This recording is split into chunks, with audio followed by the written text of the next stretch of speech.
Assalamualaikum warahmatullahi wabarakatuh. Selamat sore teman-teman. Kita ngabuburit ya, walaupun masih lama untuk berbukanya, tapi saudara-saudara kita yang di Indonesia Timur harusnya sudah mendekati waktu berbuka ya. Hari ini kita buat pertanyaan, NU apakah masih NU? Gitu. Ya kan? Dulu kita ingat ketika Nabi mendeklarasikan kerasulannya, kalau sekedar Nabi kan nggak perlu deklarasi ya.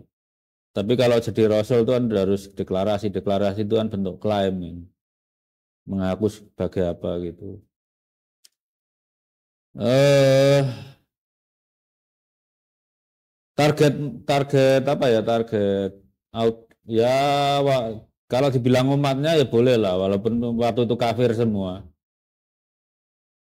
Itu kan mempertanyakan mempertanyakan pengakuan Rasulullah sebagai seorang Rasul. Jadi dikritisi, minta bukti, dan itu wajar. Karena semua Rasul manapun itu pasti dipertanyakan kerasulannya. Mungkin yang enggak itu cuma yang kalau Rasulnya itu dari ayah, anak, cucu, cicit gitu ya. Kan dalam sejarahnya yang berurutan itu Nabi Ibrahim, Nabi Ishak, Nabi Yakub, Nabi Yusuf. Kemungkinan Nabi Ishak, Yakub, Yusuf itu nggak dipertanyakan ke rasulannya, termasuk juga Nabi Ismail juga nggak dipertanyakan, karena bapaknya seorang rasul gitu kan. Tapi khusus Nabi Muhammad, di mana jaraknya dengan Nabi Arab sebelumnya jauh banget, dan beda nasab, beda haplogrup bisa jadi itu, yaitu Nabi Syuaib, kemudian juga dengan moyangnya sendiri Nabi Ismail itu kira-kira bedanya kan antara 2000 sampai 3000 tahun tuh. Makanya Rasulullah melarang mencatatkan nasabnya walaupun Rasulullah itu tahu kalau baginda itu bernasab ke Nabi Ismail, tapi antara Sayyid Adnan sampai Nabi Ismail itu Rasulullah sudah ragu, sudah nggak yakin namanya lengkap gitu. Nah, dalam perkara kenabian ini, kerasulan maksudnya, itu Rasulullah tahu bahwa setiap klaim, setiap pengakuan itu harus dibuktikan. Cuma kan Rasul itu klaim yang luar biasa gitu loh. Pekerjaan yang karena bimbing manusia sedunia, walaupun waktu itu nggak mungkin sampai ke ujung dunia, umurnya juga terbatas kan. Pasti dilanjutkan umat setelahnya lah. Itu pekerjaan yang luar biasa gitu. Apalagi tidak terletak di pusat peradaban. Ya Rasulullah mau nggak mau harus ngambil kewajiban membuktikan itu. Dan yang bisa dilakukan oleh baginda apa? Berdoa. Karena yang bisa membuktikan itu cuma Allah gitu. Allah yang memerintahkan untuk bekerja sebagai Rasul. Allah pula yang membuktikan. Kayak kita lah, kayak saya lah. Saya ngerti biologi dan DNA dari mana? Paling dari tempat kerja, apa kalian tahu ada saya punya kartu pegawai, atau dari alma mater saya diberi jasa transkrip. Demikian juga karena Rasulullah itu SK-nya sebagai Rasul dari Allah, pembuktiannya ya otomatis dari Allah. Cuma Rasul sebagai manusia kan mengambil beban pembuktian, mekanisme pembuktiannya oleh Allah gitu loh.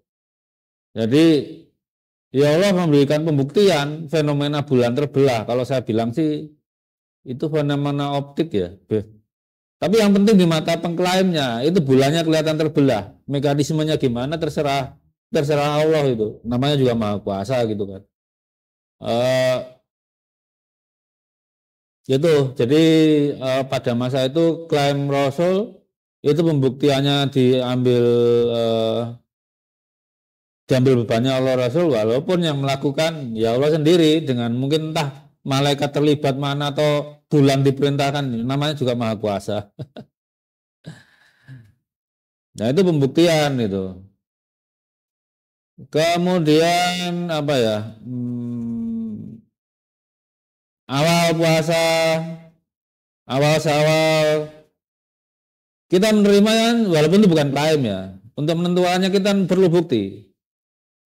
Kalau dengan, saya cenderung dengan hisab ya, karena hisab itu regresi dari Ru'yatul Hilal. Kalau zaman Nabi sampai sekarang itu kira-kira udah berapa? Udah dari 1.400 kali ru'yat tuh udah harus ada regresinya sepertinya. Jadi kalau ru'yatul gini, kalau dalam AI penggunaan hisab itu sudah selesai tahapnya sampai aplikasi. Kalau dalam AI kan ada training, inferensi, aplikasi. Kalau Ru'yatul Hilal yang dilakukan NU itu baru cuma training, inferensi, dia nggak aplikasi, nggak pernah diaplikasikan. Kenapa? Selalu mengamati tiap tahun. Tapi ya karena dalilnya ada ya sudah, boleh-boleh aja. Hisab itu lebih maju menurut saya sih. Seperti orang nge-lab, kalau udah datanya cukup kan bisa diambil regresi persamaan statistiknya gimana, derajat kepercayaannya berapa, itu kalau hisab. Kalau ru'yat ya nggak bahas itu. Ngapain orang inferensi terus-menerus kok. Nah, tapi yang poinnya adalah kita menerima kebenaran satu Ramadan, satu Syawal, itu harus ada buktinya. Baik buktinya kalkulasi, berarti kalau kalkulasi kan ada data awalnya, atau buktinya lihat langsung seperti Ru'yatul Hilal itu. Nah, sekarang kalau tentang nasab, nah ini aneh. Nahdlatul Ulama itu mendeklarasikan sebagai organisasi kebangkitan ilmuwan. Ulama dari zaman Rasulullah sampai ke Khalifah Abbasiyah itu siapapun yang berilmu.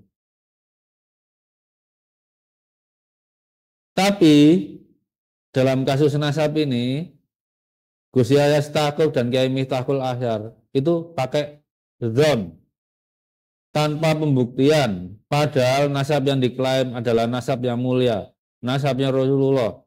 Hanya karena casingnya Arab, walaupun sepertinya lebih mirip India itu. Terus dipercaya aja gitu. Poinnya adalah apa yang dilakukan PBNU ini justru merendahkan martabat bangsa Indonesia.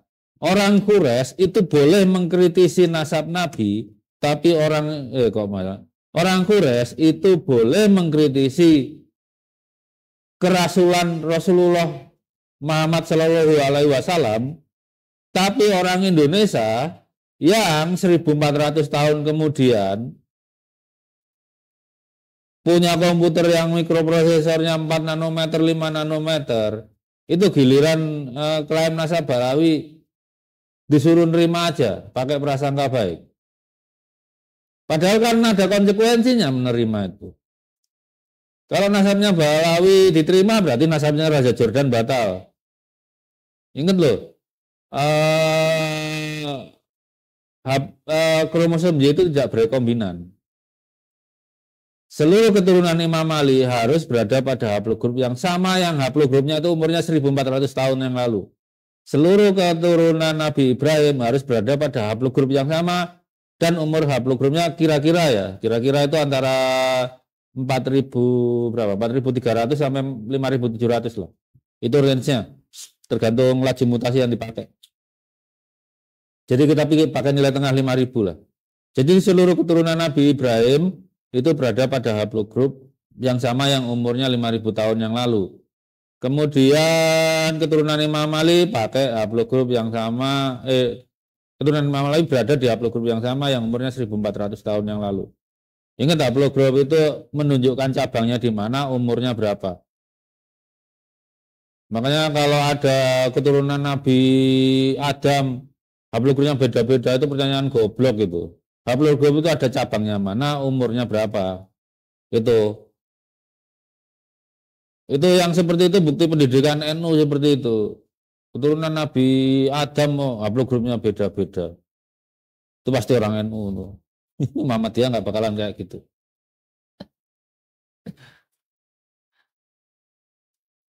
Kemungkinan Gus Yahya Stakuf juga pikirannya sama itu. Keturunan Nabi apa Adam kok haplogramnya beda-beda. Ya ini kan jadi apa ya? Namanya Nahdlatul Ulama, kebangkitan ilmuwan, tapi tidak mengedepankan ilmu. Bahkan menurut saya sudah tahap melecehkan bangsa sendiri. Ketika orang Quraisy itu mempertanyakan kerasulan boleh, orang Indonesia mempertanyakan nasab nggak boleh itu.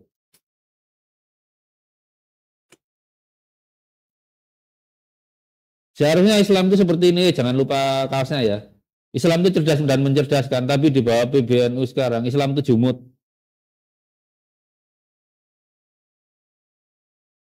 Dan sering saya ketemu terutama anak pondok ya, menganggap ulama dulu itu selalu lebih pintar dari umat sekarang. Nah, ulama sekarang itu yang dihadapi itu, kalian tahu, Imam Syafi'i itu nggak pernah ngadepi orang yang bekerja dengan misalnya teknologi nanometer.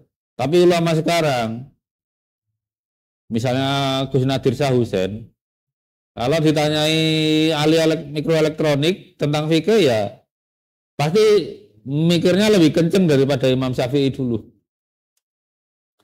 Apalagi ahli astronomi yang mikirnya sampai jagat teramati ya, sekitar berapa? 65 miliar tahun cahaya ya diameternya ya.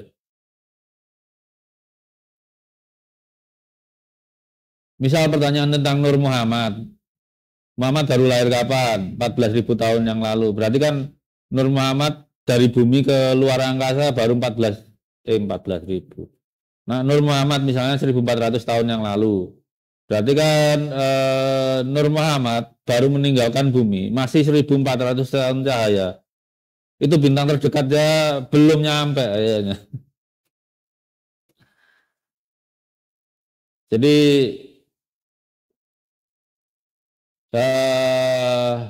kalau saya lihat PBNU sekarang itu bukan dewan yang isinya ulama, tapi sekumpulan anak kiai. Coba lihat, mereka itu bapaknya pasti kiai. Feodal parah itu.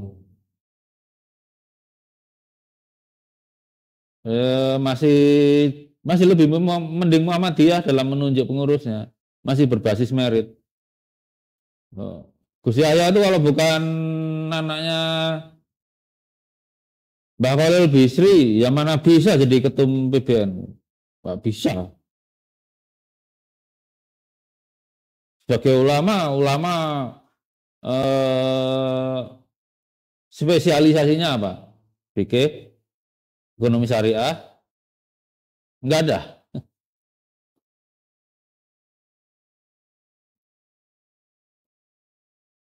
Sama itu Farul Rosi juga nggak jelas itu. Sekolahnya aja ya pokoknya lulus.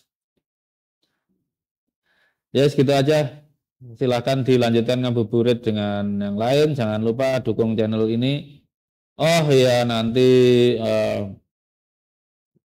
dari sekian banyak pertanyaan mungkin saya akan nulis QA ya. Nanti terbitkan nanti di mana itu yang enteng aja. Gitu aja. Wassalamualaikum warahmatullahi wabarakatuh.